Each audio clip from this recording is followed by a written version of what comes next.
I'll be reading from the Thursday, March 26th, 2026 issue of the River Rock Times on the Niagara Frontier Radio Reading Service. First, an article named Buffalo Officials Address Safety and Changes at Riverside Meeting.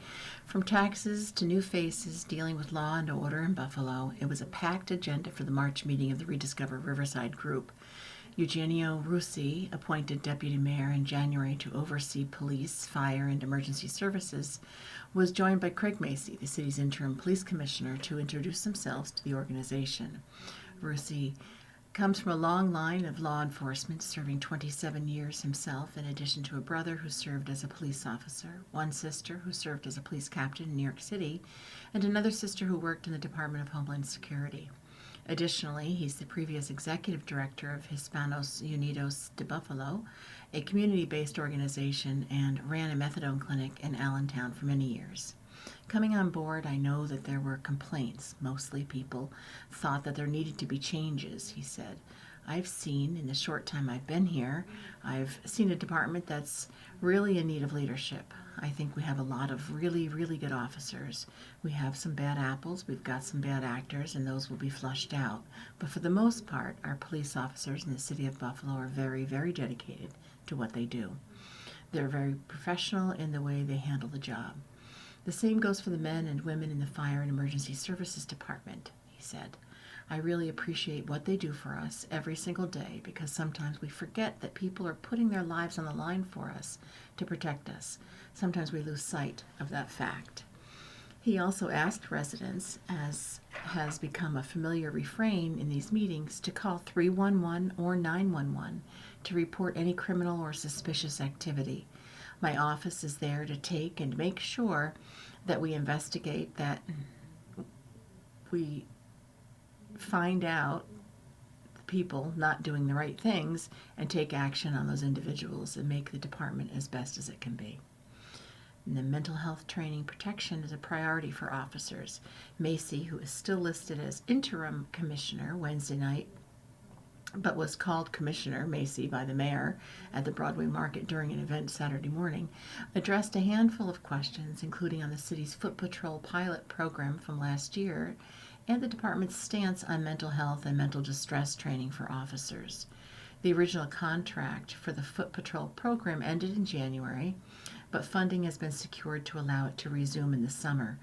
We have funding that allows us to be able to have overtime detail from D district or whatever district that it is being discussed, and we still will be doing walking details. That was very successful and well received, so that will still be going on, but not resuming until the weather is better, Macy said. On the competencies of the BPD pertaining to mental health care, he said that every police officer has received initial training on the basic course for mental health awareness since 2017.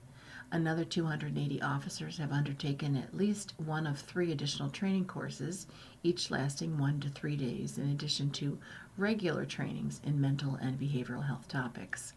There is a behavioral health team that works during the day as well. They have a clinician embedded with them. We're looking at some other things that we'll be rolling out pretty soon, which should increase our capabilities as police department to address those types of things, he said.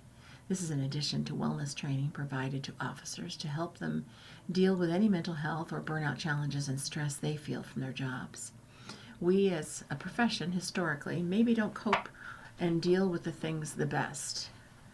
But I can speak firsthand on some of the destructive behaviors I've had from the military, or maybe being a young police officer. I think we're doing a better job maybe normalizing or asking for help a little bit more. It's not a big deal if you need to get help, he said. Macy also reiterated that Buffalo police officers are not involved with any activity undertaken by federal agents, including immigration and customs enforcement officers, referencing an executive order from the governor's office that prohibits them from interacting and acting in the capacity of agents to do civil enforcement. Let's take the politics out of it. I don't care what party you're in favor of or what your stance is. We're not doing it. Nobody's coming in. Nobody's making our arrests. We're not going to get involved in that. If there's a criminal element where we can possibly have charges, or if they ask for help, if an ICE officer is getting assaulted, we're going to help them. We will secure the scene and then we're leaving.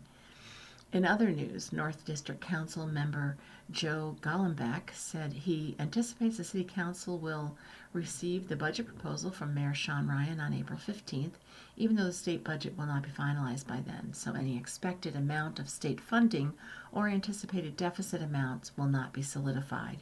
He's anticipating the most controversial item to be the mayor's proposed double-digit tax increase on property tax, in addition to a proposed homestead initiative in which owner-occupied multi-unit homes would face a lower rate, $6.52 per $1,000 value, than a proposed $13.08 for rental units in which the property owner lives in a different location.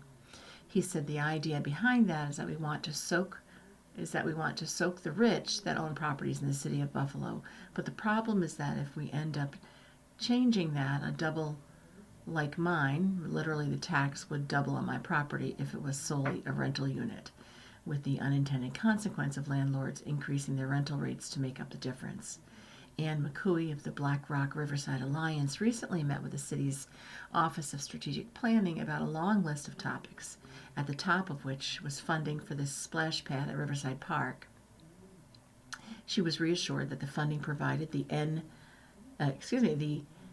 by then New York State Senator Ryan, a grant of $750,000, was still set aside for the project, and that the request for proposals to secure a contractor for the effort has been sent out. Construction is anticipated to begin this summer, with a new splash pad opening next year. And also on the front page, Schaffer Village leaving apartments empty as renovations move ahead. During the March Believe in Black Rock meeting on March 18th, Black Rock Riverside Association President Ann McCooey said she's noticed boarded up windows at the Schaffer Village apartments on Isabel Street. A lot of the places you see that are boarded up right now in Schaffer Village are because residents have moved out, and rather than put new residents in there only to displace them once changes and renovations start happening, they've just left them unoccupied, she said.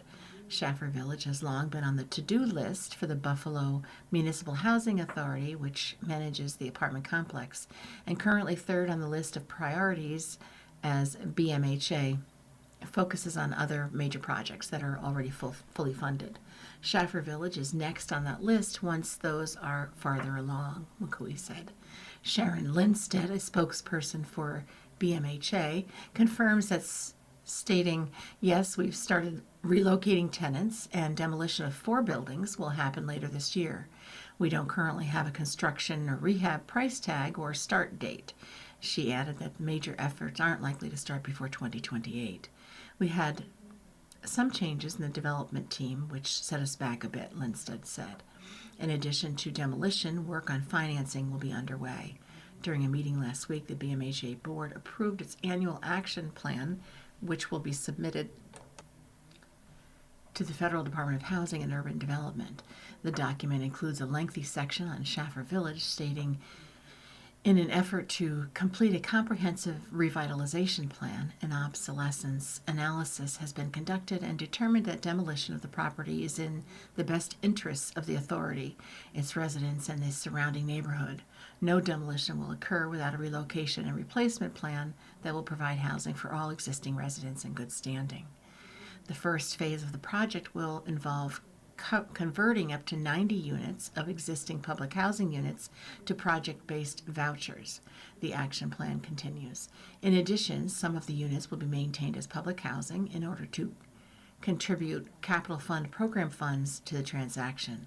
Last June, Alex Carducci, interim president at Bridges Development, an affiliated arm of the BMHA, provided an update on the Schaffer Village project, which will see the number of available units decrease slightly from 233 to 217. At that time, he said the vision for the renovation is to create a walkable community that blends more seamlessly into the surrounding Riverside neighborhood, with an interior loop road, a 3,000 square foot community building and office center, electric vehicle charging stations, 222 off-street parking spots, and 151 on-street parking spots. The proposed reimagined Schaffer Villages will have 41 buildings, mostly 2-story, double, triple, 4 and 5 unit buildings, in addition to 3-story walk-ups in the first phase, with 13 units each, and 3 4-story buildings on Ontario Street with 17 to 34 units in each, with the largest building possibly designated for seniors. And Black Rock Pharmacy wants to offer more services to customers. During the course of their training, would-be pharmacists are taught how to do more than combine medications, decipher doctor handwriting, and fill prescriptions. They're taught to administer tests for illness like strep throat, in addition to providing vaccinations, and to provide health education, including for people in danger of developing or already diagnosed with diabetes. Bradley Arthur, pharmacist and managing partner of Black Rock Pharmacy on Tonawanda Street, wants to do all of that and more. His philosophy is that a pharmacy is a smart place for people to have many of their health care needs met in a quick and efficient manner, not to be a replacement for regular exams by a doctor, but for those times in which getting to a doctor's office or urgent care would still result in a trip to the pharmacy. Physicians have a view of what their scope of practice is, Arthur says, meaning that doctors believe in their responsibilities when it comes to patient care and what services are expected and able to provide in their offices. Nurses have a view of their scope, pharmacists have a view, and so on and so forth. It's not uncommon for these various allied health professions to look across the aisle and say, why don't you stay within your lane? That's not within your scope. Some of it is patient-centered, but a lot of it is economic. Immunizations are a good example, he says. Years ago, if you talk to rank and file doctors about immunizations, they would tell you, yeah, that's in my scope, but I really don't like to do that. It takes a lot of time. I don't really make any money at it. We wouldn't mind if someone else does it. The pharmacist said, wait a minute, we're in the community, we see people, we can talk about the value of vaccinating a community, and we're here and ready to do it. It took more than 15 years to convince the state legislature in New York that this was a good idea, a push that came to be a time and potentially life-saving change when COVID vaccines were first available in early 2021 and hospitals and doctors' offices were overwhelmed with demand. It was also easier for people to get those first COVID vaccines at a local pharmacy because those vaccines required 2 injections 2 weeks apart instead of having to drive long distances or to try to make appointments with doctors' offices. It was still challenging, but people had to make it back to that second appointment to complete the cycle, but it was still easier when done in pharmacies.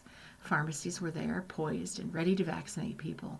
I think we did a great job, said Arthur, who relied on an old-fashioned calendar to track appointments and call patients to remind them of their appointments. Over the last few years, there have been ongoing conversations about what other services could be provided in neighborhood pharmacies, especially independent ones like Black Rock Pharmacy. Pharmacists are now trained and authorized within their scope of practice to do diabetes education and training.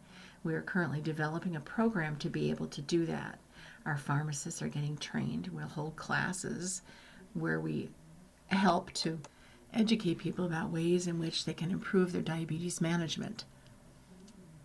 It's been in development for a while, he says, but he needs to get to programming and the staffing in place before he can begin offering this service, in addition to working out approvals with insurance companies and convincing doctors to support the effort. Pharmacies can be an integral part in keeping people healthy, Arthur says. Providing vaccines helps prevent or lessen illnesses, which keeps people out of the hospital. Helping people better manage their diabetes helps them live healthier lives.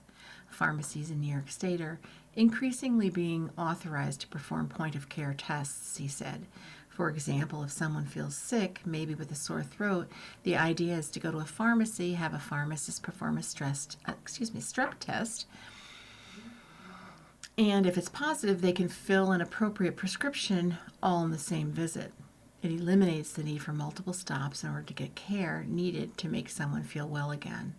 It also keeps that person out of a doctor's office or out of an urgent care facility, allowing those healthcare professionals to tend to people with more serious conditions. I think everyone is on the same page, Arthur says. When Rite Aid closed all of its locations last year, he and his independent pharmacy colleagues found themselves dealing with what's considered a pharmacy desert, or a situation in which people don't have easy access to prescription drugs and the services provided in such establishments. If you don't drive, if you're not on a public transit line, if you're elderly, if you're being asked to cross town or go from Riverside to North Buffalo, a lot of people don't do that, he said. They end up dropping out of the healthcare system. We've seen a tremendous amount of pharmacy abandonment in the wake of Rite Aid closing. People just checked out. Like other employers, Arthur says his ability to provide more services is in part stymied by staffing. He needs more people to be able to tend to clients and to provide the kind of education and training classes and support clients will need in the future. He points to organizations like neighborhood health centers, a place where people can make appointments for care from birth through older ages, including general physicians, mental health referrals, dental appointments, obstetrics, and other services all in one building. They have a pharmacy program as well, making it the ultimate one-stop shop. On Niagara Street, where you get on the 198, that 1 mile stretch from Forest all the way downtown, Neighborhood Health has 3 different facilities all in the same immediate community. They're trying to take advantage of changes in the healthcare model, and they have everything. They compete with me, and unfortunately we're not competing in the same playing field because they're a federally qualified health center, which means they have not-for-profit status, so they get access to prices and things that I don't. And while they're in competition, Arthur has written letters of support for the organization as they've grown. He praises Joanne Hefner, President and CEO of Neighborhood Health, for her vision and determination. She's bringing services to a community that has been abandoned, for lack of a better word. Still, Arthur hopes to expand his own ability to better care for his clients and his neighborhood. And as optimistic as I can be this late in my career, I am optimistic, he says. I have the next generation, my nephews and my brother, who are likely to continue this place for another 50 plus years. We've been blessed to be in this community for almost 70 years now. I'll be 70 years old in 2029. The only reason we can say that, it'll be 70 years in 2029. And the only reason we can say that, and while we're still here, is because we've evolved. You're listening to a reading of articles and features from the River Rock Times on the Niagara Frontier Radio Reading Service. An interesting tidbit: study found that Buffalo housing stock is oldest in the U.S. As the spring housing market ramps up, many buyers aren't just facing high prices and mortgage rates, they're also inheriting older homes with higher maintenance costs. A new analysis from Construction Coverage found the median age of U.S. homes has climbed to 43 years, as years of underbuilding continue to reshape the market. The report ranks metros and states with the oldest housing stock, highlighting where buyers are most likely to encounter costly repairs, renovations, and energy inefficiencies. Key takeaways: the data for Buffalo Cheektowaga area. Aging housing stock in the Buffalo Metro. A typical home in the Buffalo Metro was built in 1958, making it 66 years old, significantly older than the national median of 43 years. Housing stock age ranking. Looking at all U.S. metros, the Buffalo Metro's housing ranks 5th in the country, ranking oldest to newest. Among the 55 large metros specifically, the housing stock ranks number 1. What it means for buyers. Buyers of older homes are much more likely to face higher upkeep costs, potential repairs, and energy inefficiencies compared to newer markets. The oldest homes in Buffalo Metro, 76.6% of homes in the Buffalo Metro were built before 1980, while 29.1% were built before 1940. Homes built before 1940 are nearly 30 times more likely to be in inadequate condition and cost nearly 10 times more in routine maintenance than homes built after 2022.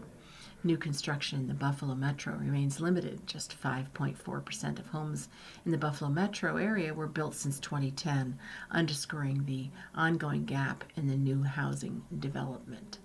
The full report covers stock data for nearly 400 metros in all 50 states, with breakdown of each location's median home range, median year built, the share of homes built before 1980, the share of homes built before 1940, and the share of homes built since 2010. The full report is available at constructioncoverage.com/research/cities-with-the-oldest homes.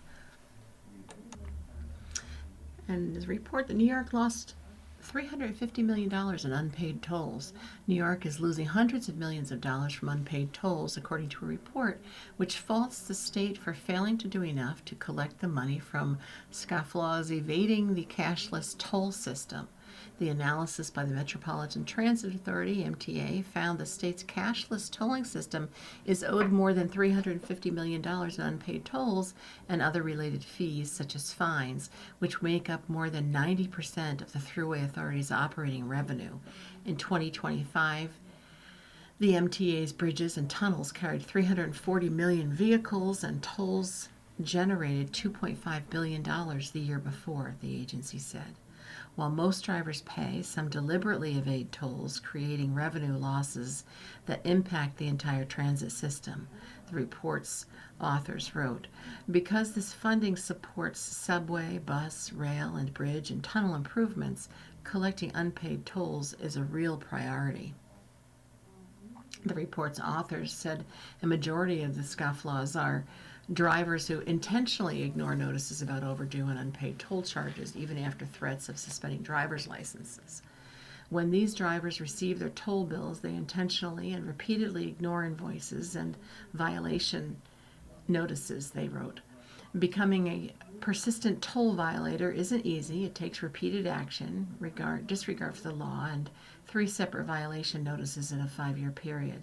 The MTA noted that the state legislature took steps to address the problem by increasing financial penalties for ghost plates that are covered or obscured and cracking down on e-commerce retailers who sell products that block license plates. The agency said it launched a multi-agency task force to remove drivers with ghost plates from New York City roadways and has stepped up other enforcement actions. Those reforms were proposed by a state commission that studied the scope of fare evasion and came up with recommendations to crack down on it. The MTA said the task force has produced results, citing more than $60 million in unpaid tolls and fees being collected as of February, with 6,700 vehicles towed and 1,600 arrests for outstanding fines and violations. But the report's authors said because only only 2 of the 5 recommendations have been adopted, the state's efforts to crack down on violators have slowed the growth of toll evasion but not reversed it. The value of the unpaid tolls tied to ghost plates increased from 2022 to 2024, according to the report. Preliminary estimates for the 2025 indicate a slight dip from this $56 million in uncollected tolls, but not a significant decline since new enforcement actions were adopted, the report's authors said. The MTA is urging lawmakers to approve a package of legislation that would enable the MTA to more forcefully address ghost plates use, empower the MTA to pursue PTVs more aggressively, and more effectively collect unpaid tolls from repeat offenders. The agency said the changes, if approved, would provide an overdue benefit to honest drivers whose tolls have been covering for others who cheat the system. And the Dingus Day Run is set for Delaware Park on April 4th. Matt Urban Human Services is hosting a Dingus Day 5K on Saturday, April 4th, a festive run through the Delaware Park in Buffalo. The race begins near the Buffalo Zoo and finishes at Parkside Lodge, where participants will gather for awards, food, music, and celebration. All proceeds support Matt Urban Human Services, a Buffalo-based nonprofit providing housing, supportive services, and hope to individuals and families facing homelessness, poverty, mental illness, and the hardest social and economic challenges in society. The race will be run on USATF certified course number NY23013. It begins near Buffalo Zoo with the after party and awards ceremony taking place at Parkside Lodge, 84 Parkside Avenue. You can learn more at www.urbancenter.org. And the Local Development Corp meeting is April 1st. A regular meeting of the Local Development Corporation, LDC, will advance the development of the Department of Public Works campus. Will be held on Wednesday, April 1st at 3 p.m. at City Hall, 65 Niagara Circle, Buffalo, in the 9th floor conference room.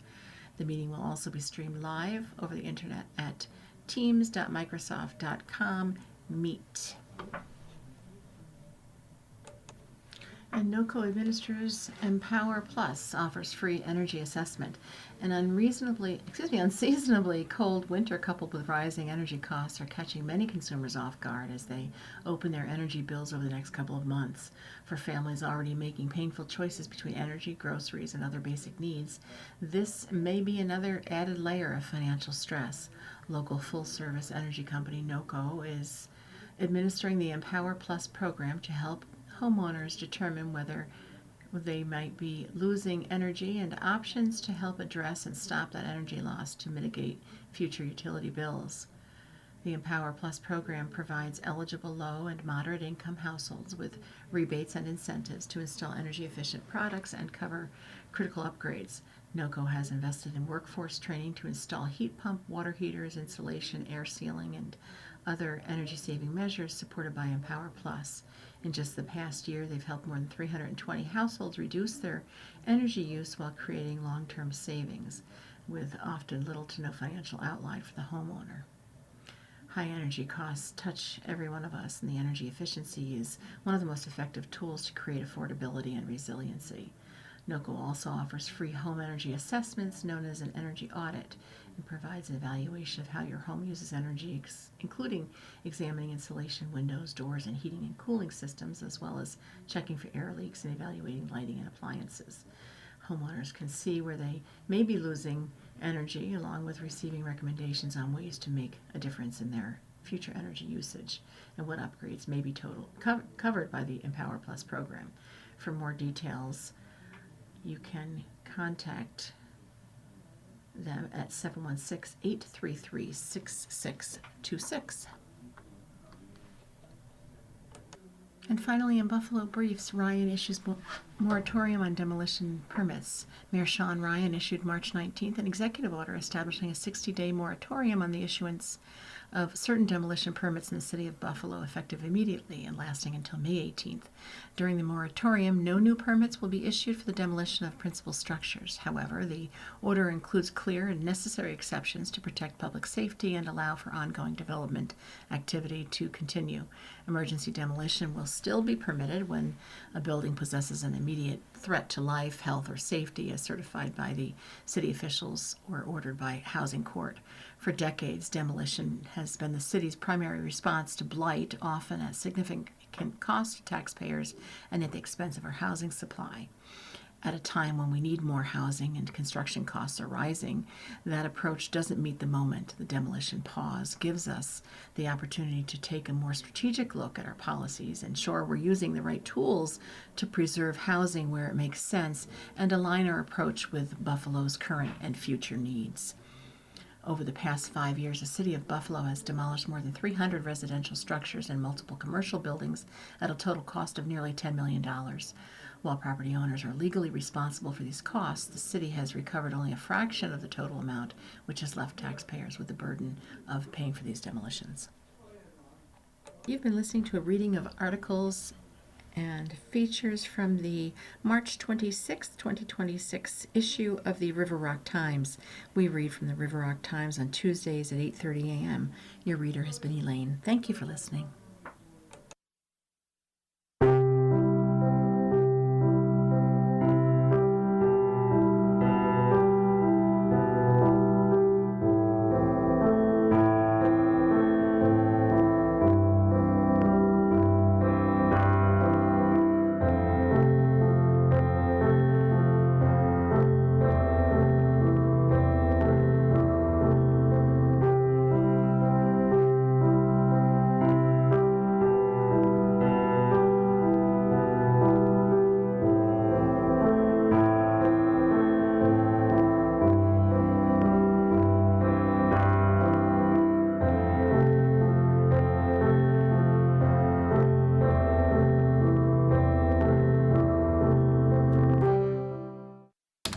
Good morning. Welcome to another broadcast day on the Niagara Frontier Radio Reading Service, a private not-for-profit organization.